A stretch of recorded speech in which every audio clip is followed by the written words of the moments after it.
이게 참 시대착오적이고 교육을 뭘 이해한 건 아닐까 이런 생각이 좀 들어요. 게다가 너무 디테일하게 지금 대통령이 말을 하고 있어요. 대통령이 그렇게까지 이게 문학 하나 가지고 아니, 비문학이냐 아니냐. 우리보다 더 나은 어떤 지식을 가지고 있는 집단이 그렇게 많지 않은 국가 상태로 보면 그 상태가 돼버렸어요. 그럼 이거는 따라 베낄 곳이 있는 게 아니라 우리가 만들어야 되는 거예요. 글로벌 국가들 사이에서 대한민국의 지위를 고민하더라도 교육의 방향은 그쪽으로 가야죠. 안녕.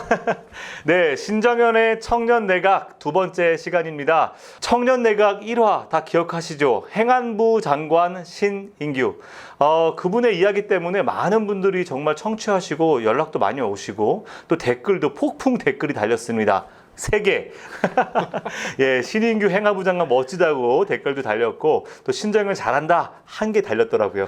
이번 2화에는 적어도 4개, 5개 달릴 수 있기를 간절히 바라며 아주 여러분들에게 친절하고 즐거운 청년 내각 시작해 보도록 하겠습니다. 어떤 부처를 이끌고 가실 분인지 소개해 드립니다. 더불어민주당 권지웅 전 비대위원.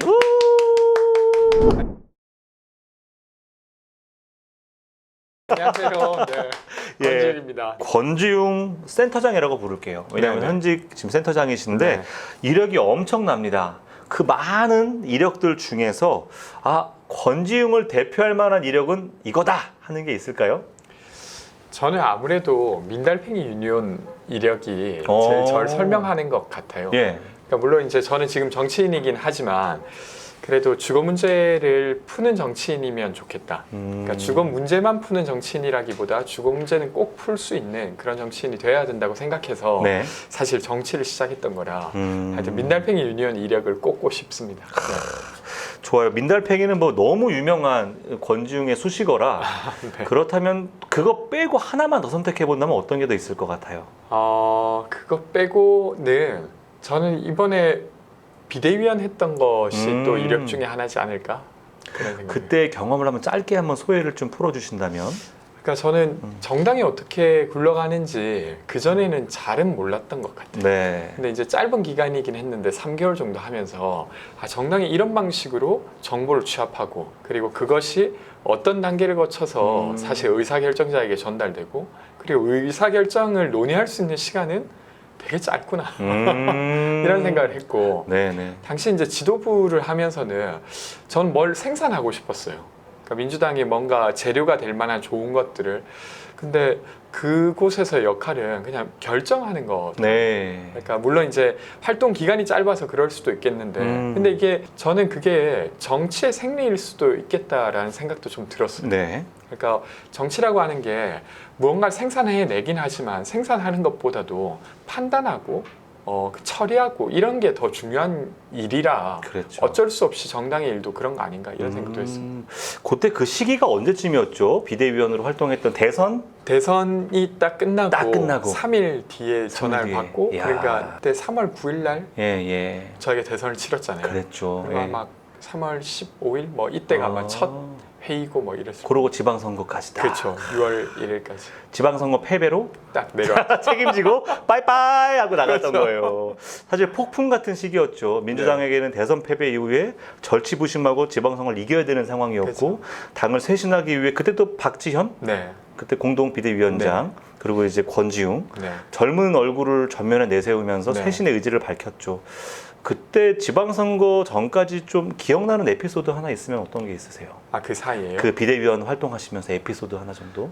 뭐 몇 가지가 있는데 그 중에서 하나 생각나는 건 청년들을 공천하는 게 당시 이제 이재명 대선 후보의 공약이기도 했고 그 전에 이제 당 대표를 하셨던 송영길 대표의 공약이기도 했어요. 맞습니다. 그러니까 우리가 청년 30% 예. 공천하겠다고 했었던 거예요. 예. 그리고 이제 저도 이제 생물학적 연령은 또 청년이다 보니까 그 책임을 제가 져야 되겠다. 저를 포함해서 거기 있는 분들이 그랬는데 그 공천하는 과정이 정말로 쉽지가 않더라고요. 그러니까 내외로 어려움이 있었는데 하나는 그 지역위원회에서도 사실은 젊은 좋은 인재를 모시기가 쉽지 않아 했던 것 같아요. 기억나는 것 중에 하나는 당시에 이제 윤호중 위원장님께서 청년들을 계속 이렇게 찾다가 되게 좋은 분을 이제 설득을 끝내 한 거예요. 네. 근데 그분이 그 지방의원의 월급을 나중에 알고 아. 미안하지만 좀 어렵겠다. 근데 그것도 어. 이해가 되더라고요. 네, 그러니까 네. 되려 정현님 아시겠지만 그 지방의원의 월급이라고 하는 게 적다고는 할 수 없지만 가족이 있고 이러면 그게 또 생계가 쉬운 힘들죠. 일은 아니잖아요. 네, 그러니까 맞아요. 그런 거절을 하시는 걸 보고 그럴 수 있겠다 싶으면서도 또 어쨌건 사람을 찾고 공천을 해야 되는 입장에서는 사람을 찾기가 되게 쉽지가 않았고 네. 그리고 나서 공천을 하는 과정에서 막 여러 가지 그 공격들이 많이 있었어요. 아. 그러니까 너희가 너무 무리스럽게 청년 공천하려고 해서 우리가 졌다.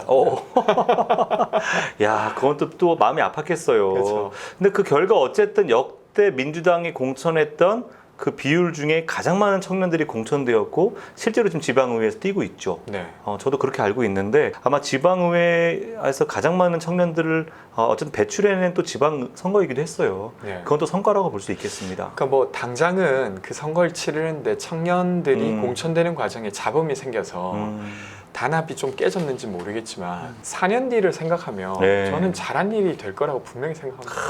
이게 또 뭐 남들은 지방선거 패배했다, 패배한 비대위다라고 느낄지 몰라도 방금 말씀하신 더 청년 세대를 지방의회에서부터 키워내게 만든 토대가 바로 요 선거, 네. 이 비대위에서 만들어졌다 하면 그건 성과라고 봐야 되는 거예요. 그래서 부족함 있었는데 네. 그래도 또 네. 저희가 잠재력을 좀 키워놓은 것도 그럼요. 있으니까. 예, 이건 미래의 씨앗이니까요. 네. 예. 고맙습니다. 예.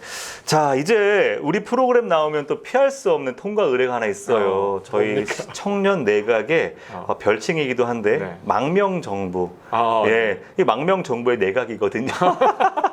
야, 우리 망명정부.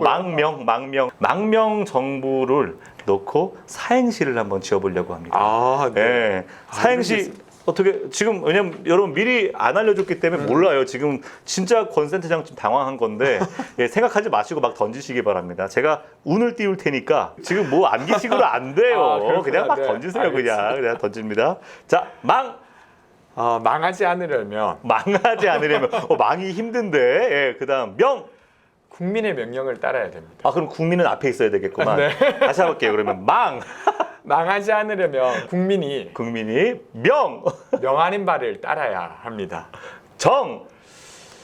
정말 그걸 따라야지 부. 다음 세대에 부족함이 없게 야. 뭔가를 할 수 있다. 야, 너무 훌륭한데요.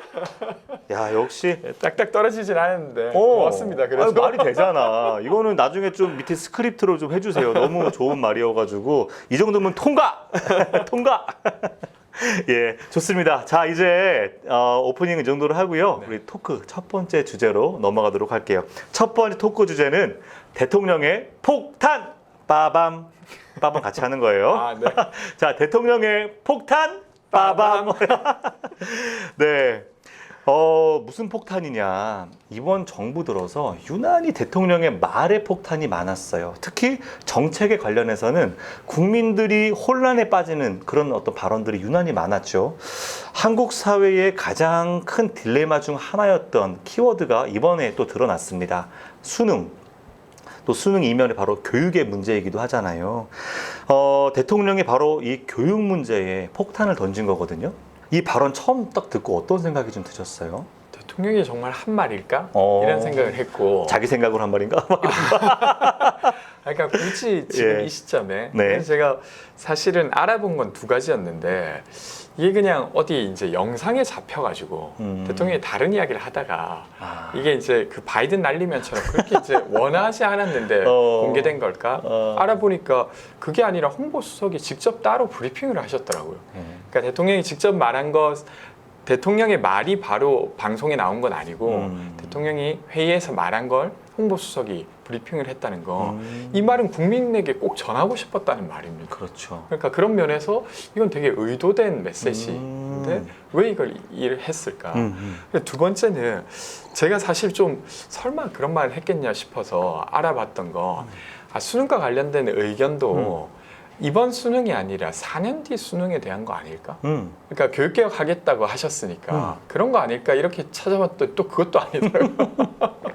당장 5개월 남은 이번 그러니까. 수능이었던 거예요. 사실은 수능이라고 하는 시험을 실무적으로 생각해 보면 벌써 지금은 어느 정도 누가 시험을 출제할 것인가 이런 것들은 벌써 한 1년 전부터 준비되어 있고 그렇죠. 그럼 그 기준에 맞춰서 이제 이미 진행되고 있을 텐데 갑자기 그걸 대통령이 국민에게 메시지를 내면서 바꾸겠다? 저는 그렇게 표현했는데 역시 정부 운영의 실력을 잘 보여주고 있다. 그러니까 이거 사람들이 잘 모를까봐 또 알려주시는 거죠. 내가 이 정도다. 내가 이 정도밖에 안 된다. 아 정말 속상해. 제가 뭐 대통령, 우리나라 대통령이라 굳이 뭐 이렇게 비판만 하고 싶지는 않은데 솔직한 국민들의 심정 같아요. 우리 대통령이 겨우 이 정도 수준? 우리 정부가 겨우 이 정도야? 라는 말이 그냥 입 밖으로 나올 수밖에 없는 가장 아마추어적 상황이 바로 이번 사태 같거든요.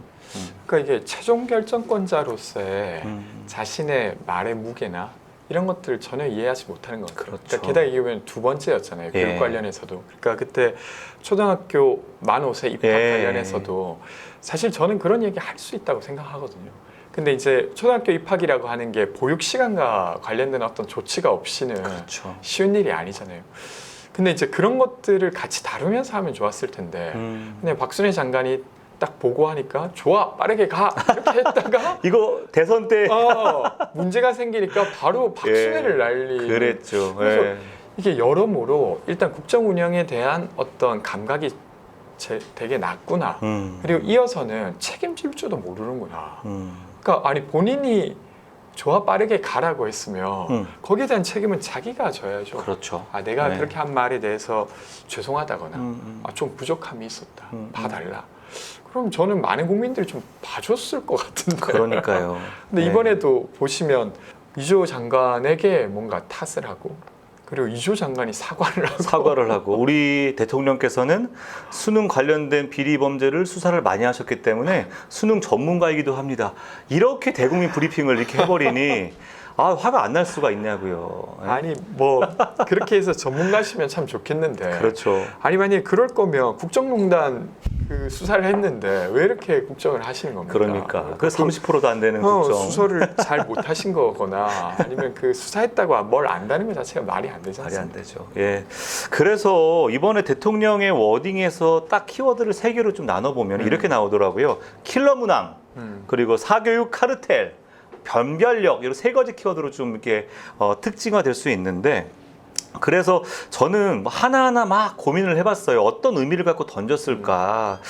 그 중에서 제가 좀 의아했던 건 킬러 문항이라는 표현이었는데 이 킬러 문항이 왜 이렇게 문제시되고 대통령의 문제의식이 깊이 뿌리 박혔을까. 도대체 이게 뭘까요?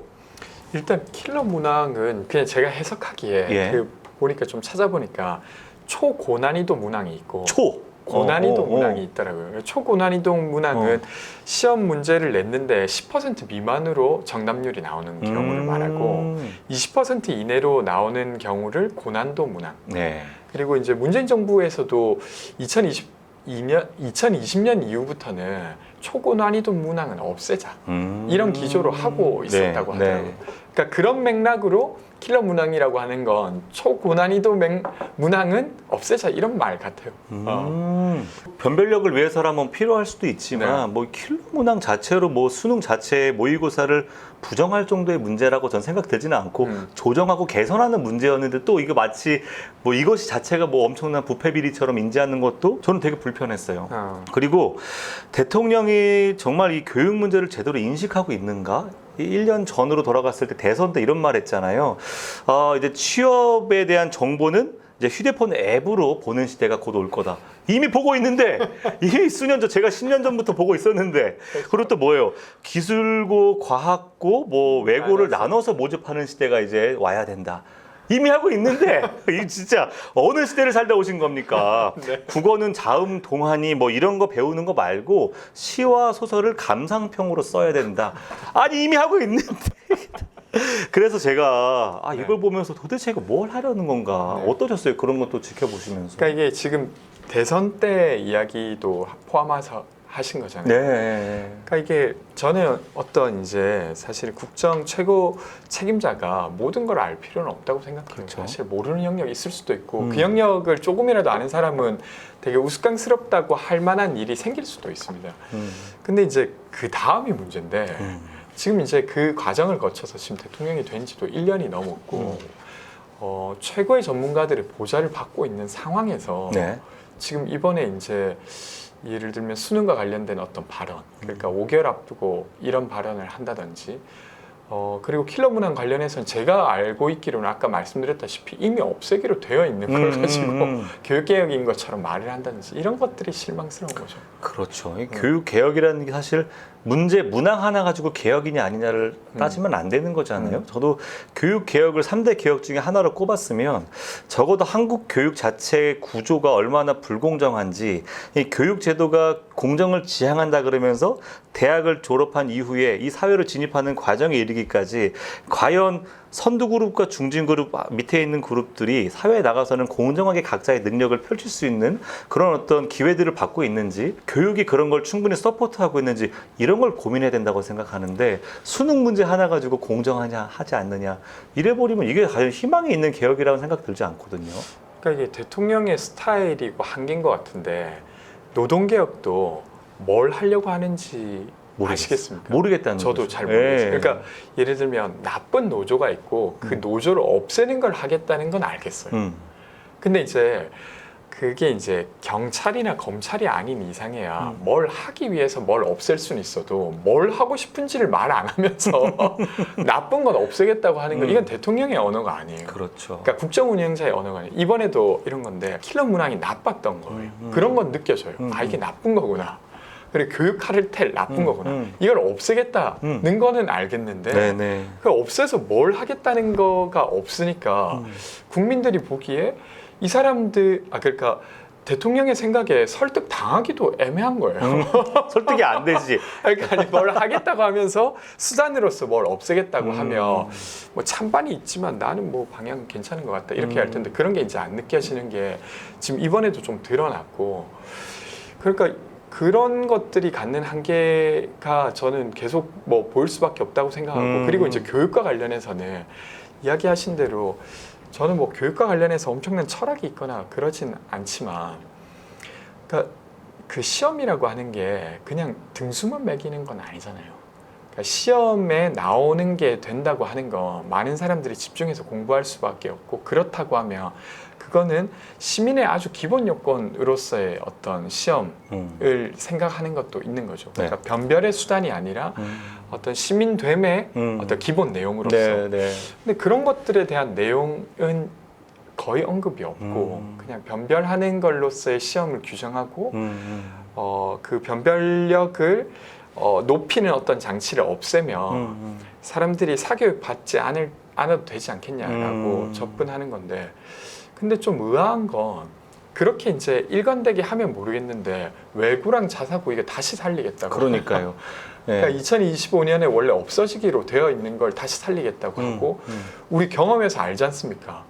저는 아는데 그 자사고에 가기 위해서 제 친구들이 꽤 뭐 여러 가지를 했어요. 그랬겠죠. 예. 네, 그것도 마찬가지고. 네.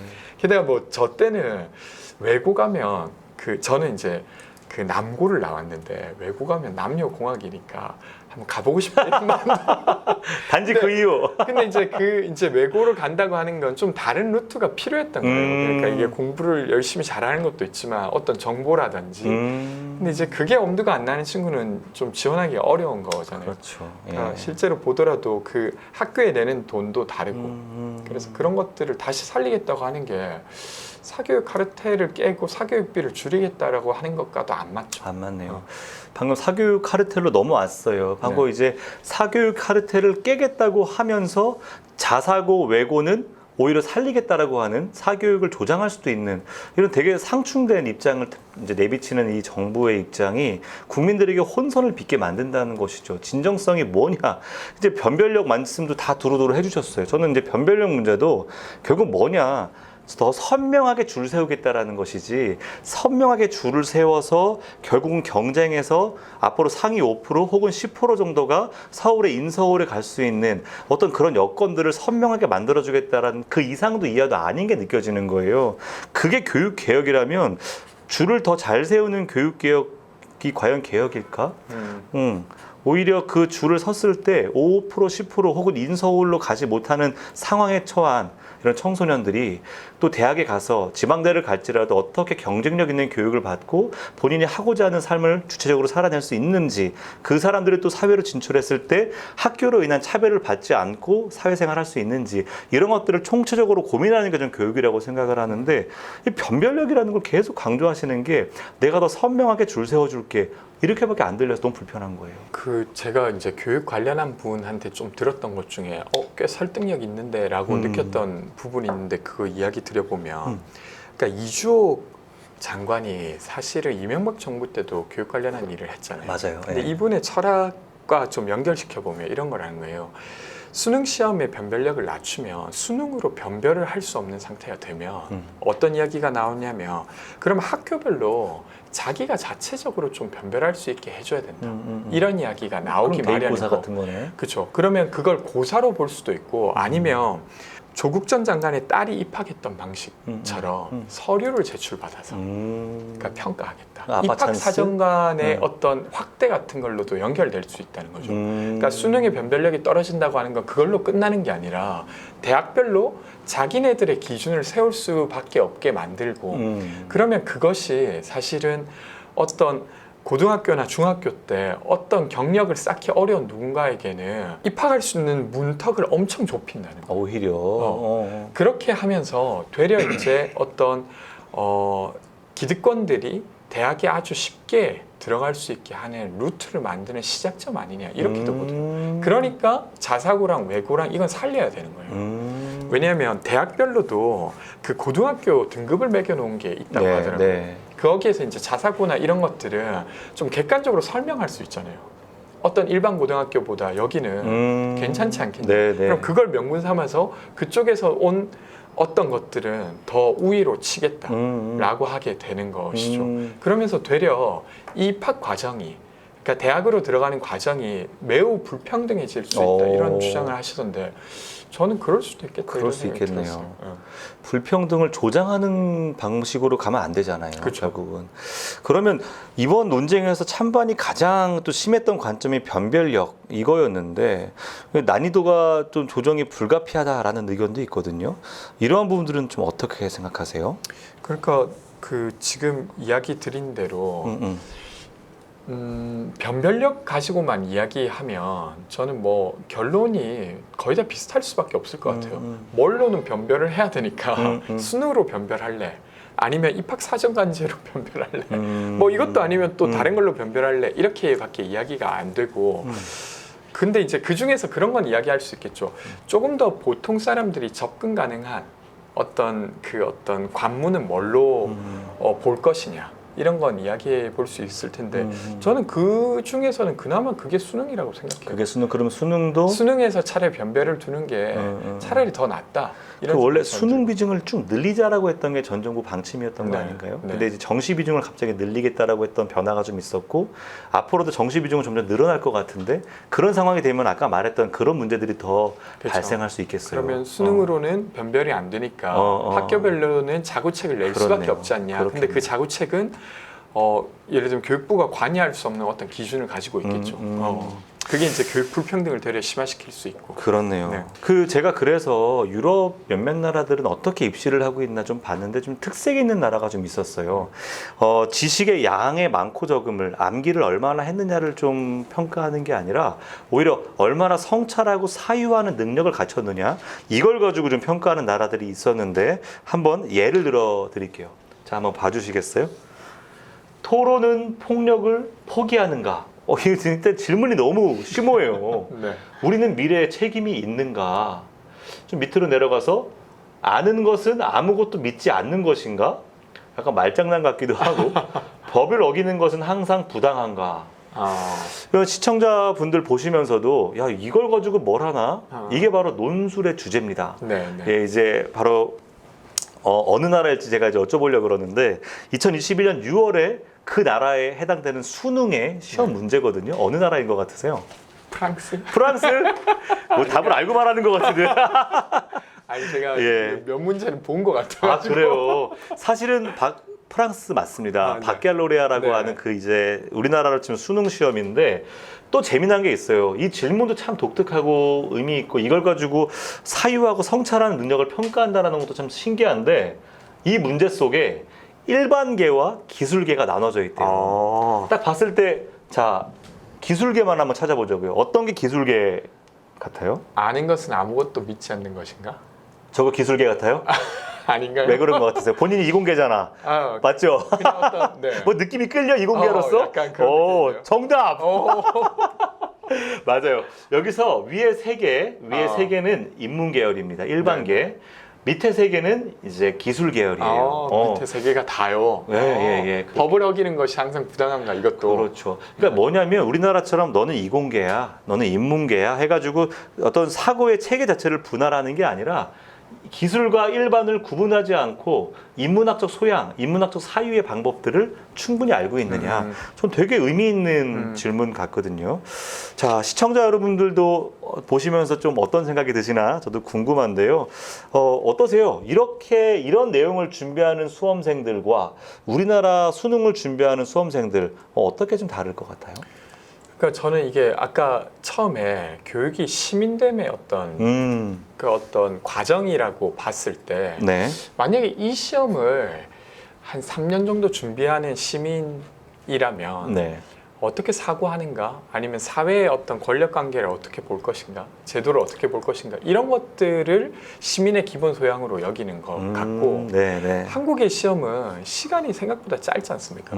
저도 그 공부했던 기억 좀 오래전이긴 하지만 해보면 네. 영어 시험도 어떤 시간 내에 푸는 게 핵심이에요. 그렇죠. 예. 국어 지문도 시간 내에 어떻게 풀 건가 수학도 마찬가지고 그러면 어떤 정렬된 어떤 정보를 어떻게 시간 내에 분석하는가가 우리의 시민됨의 내용이겠죠. 그렇죠. 예. 근데 보통 시민됨의 내용이 그 어떤 국어 지문을 얼마나 빨리 이해하는가로 되면 좀 슬프지 않습니까? 슬프죠. 아니 그건 예. 잘하는 사람도 있고 좀 느린 사람도 있을 텐데 국어 자체가 뭐 그렇게 중요한 기준일까? 네. 사실 저는 국어 지문을 읽으면 좀 사유를 해요. 읽다 보면 홍길동전 읽으면 그 상상 속에 들어가. 구름 타고 날아가는 홍길동 막 이런 상상을 해. 그러면 지문 읽는 속도가 그러면 느리죠. 시험 점수를 좀 낮아지죠. 그렇죠. 그럼 시간 내에 늘 못 풀어서 늘 그러니까. 마지막 마킹할 때 찍느라고 바빴던 것 같아요. 근데 저는 그렇거든요. 만약에 사유하는 내 입장에서 보면 이런 질문이 그렇죠. 너무 좋은 거예요. 이런 상상을 해봤고 이러한 상상 속에 이런 결과가 나왔다. 네. 이거는 답은 정해져 있지 않지만 네. 사유하는 능력은 평가받을 수 있는 거잖아요. 그러니까 저는 대학에서 물론 이공계열이긴 하지만 시언어라고 하는 학문의 시험을 친 적이 있어요. 예, 근데 예. 그때 시험이 2문제였는데 이런 식으로 근데 그걸로 6시간을 넘게 시간을 줬어요. 와, 6시간요? 어쨌건 이걸 이제 어떤 그 과업을 언어화해서 해봐라. 네. 그러니까 이게 딱 정답이 있진 않거든요. 어떤 것을 해낼 수 있는 프로그래밍을 만들면 되는 거예요. 근데 그 6시간을 시험 쳐본 경험이 제가 없을 거잖아요. 네. 근데 너무 재밌더라고요. 맞아요. 물론 힘들기도 하죠. 보통 그 시험 치러 갈 때는 이런 거잖아요. 빨리 치고 나와버려야겠다. 이런 재미라도 있는데 그건 뭐 나가고 싶으면 나가 이러니까 더 부담이 되긴 했지만 꽉 채웠어요, 6시간? 저는 끝까지 했죠. 와. 왜냐면 그거라도 뭘 해야 된다. 다른 건 좀 못했기 때문에. 근데 그게 주는 예. 어떤 사고력이나 세상을 좀 달리 보게 하는 힘 같은 게 있더라고요. 그러니까 한국에도 그런 것들이 그러니까 지금의 수능을 완전히 대체하는 건 아니다 손치더라도 그런 것들이 중간중간에 좀 필수적으로 있으면 좋겠다 이런 생각이 들었어요. 그러니까 저는 어차피 우리나라가 쭉 이제 압축 성장을 하면서 인재를 키워가는 과정이 빠르게 암기하고 빠르게 이해하고 그래서 효율적인 인간상을 만드는 게 교육 목표였던 것 같아요. 프랑스와는 좀 다를 수 있죠. 근데 그런 교육 철학을 서로 다르게 구축했다라는 것은 옳고 그름의 문제는 아닌 것 같지만 그런 부분에 대해서라도 우리가 다른 걸 인정하더라도 결국 아까 말씀하신 교육의 목적은 시민됨, 사람됨, 사유할 수 있는 인간의 모습 이런 걸 닮아가게끔 만들어가야 되는 건 전 공통된 거라고 봐요. 근데 여전히 대통령의 어떤 시대착오적인 어떤 사고 방식은 예를 들면은 이런 거죠. 암기를 잘 할 수 있도록 하는 교육. 그런 게 아까 요번에 대통령께서 교과서 밖에 있는 거는 내지도 마 뭐 이런 건데 교과서의 원리를 이해하고 나서 이해할 다른 분야, 예를 들어 과학 분야의 내용들을 교과서의 국어 분야를 이해하면 충분히 해석할 수 있는 능력도 저는 그게 과목 융합형이라 그래서 충분히 의미 있는 질문이라고 생각을 했는데 이것도 다 하지 말라는 거 아닙니까? 근데 그런 걸 봐서도 이게 참 시대착오적이고 교육을 뭘 이해한 건 아닐까 이런 생각이 좀 들어요. 게다가 너무 디테일하게 지금 대통령이 말을 하고 있어요. 대통령이 그렇게까지 이게 문항 하나 가지고 아니, 비문학이냐 아니냐. 조정해야 될 게 얼마나 많겠어요. 한 수능 문항을 조정하는데 근데 갑자기 대통령이 가이드를 딱 주니까 교육평가 원장이 바로 사임한 거잖아요. 그게 뭡니까? 그리고 또 아마 교육평가 네. 원장이 주변을 지켜야 되니까 제가 볼 때 사임한 것 같아요. 왜냐면 자기가 사임 안 하면 막 주변이 덜덜 뽑힐 테니까. 바로 감사 시작한다는 거 아닙니까? 그러니까 이게 예. 미안하고 이 친구들 잘못하는 게 없는데 이러니까 제가 갈게요 이렇게. 제가 그분 인터뷰한 걸 보니까 교과서 내에서 출제하라고 했는데 어떻게 된 겁니까? 라는 질문에 이미 오래전부터 평가원의 방침이었고 이번에도 그렇게 하고 있었습니다 라고 아니 답변을 했어요. 그걸 어기면 예. 제가 알고 있기로 법 위반 상태가 되고 예. 그러니까 이게 수능이 그렇게 간단치가 않더라고요. 그렇죠. 그러니까 그게 출제하면 그냥 사람들 모여가지고 이 정도 하자가 아니라 그걸 출제하기 위한 기준이 다 문서로 있어요. 그 요건을 갖추지 않으면 시험 문제로 못 나와요. 하여튼 그렇게 돼 있더라고요. 그러니까 이게 대통령께서 한 그 원론적인 말은 누가 틀렸다고 하겠습니까? 그렇죠. 예. 좋습니다. 저는 근데 예. 그 이야기 하나 더 해보고 싶은데 예. 그러니까 저희가 이제 대한민국이 한국 전쟁을 겪고 나서 가장 거의 가난한 나라에서 다른 선진국, 그러니까 인류의 지식을 이미 다른 나라에서 생산하고 있을 때는 그걸 추격하기 위해서 빨리 습득하고 그걸 어떻게 적용할 건가 이런 게 우리에게 필요했을 수도 있겠어요. 네. 근데 책도 있잖아요. 그러니까 예. 추월의 시대. 그러니까 네. 어쩌면 우리보다 더 나은 어떤 지식을 가지고 있는 집단이 그렇게 많지 않은 국가 상태로 보면 그 상태가 돼버렸어요. 그럼 이거는 따라 베낄 곳이 있는 게 아니라 우리가 만들어야 되는 거예요. 그렇네요. 근데 그렇게 되면 저런 질문이 훨씬 좋지 않겠습니까? 뭐 토론은 폭력을 포기하는 것이다. 네. 야, 이게 뭔 말인지 그러니까 이렇게 이제 해가는 게 맞네요. 사실은 지금 글로벌 국가들 사이에서 대한민국의 지위를 고민하더라도 교육의 방향은 그쪽으로 가야죠.